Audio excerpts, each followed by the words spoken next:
May kwentong ibabahagi sa inyo. Ako nga pala si Dot. Nagtitinda ang asawa ko habang ako naman ay nagtatrabaho.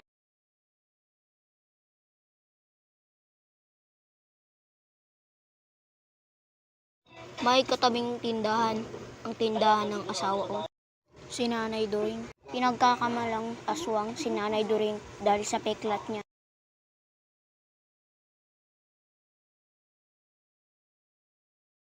Isang araw, bumili ako kila Nanay Doring ng gulay. Nakita ko ang lalaking maputi. Parang wala siyang dugo. Kinilabutan ako, di ko alam kung bakit. Kinuha ko na din yung binili ko at umuwi na ako sa bahay nang natatakot.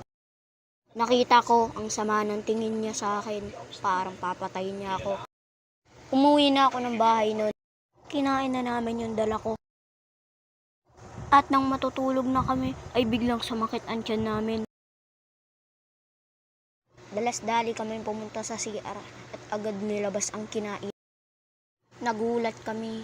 Ayun pala ang katawan ng nakita kong lalaki. Di pala gulay yung mga yun, kundi isa palang tao. Aww!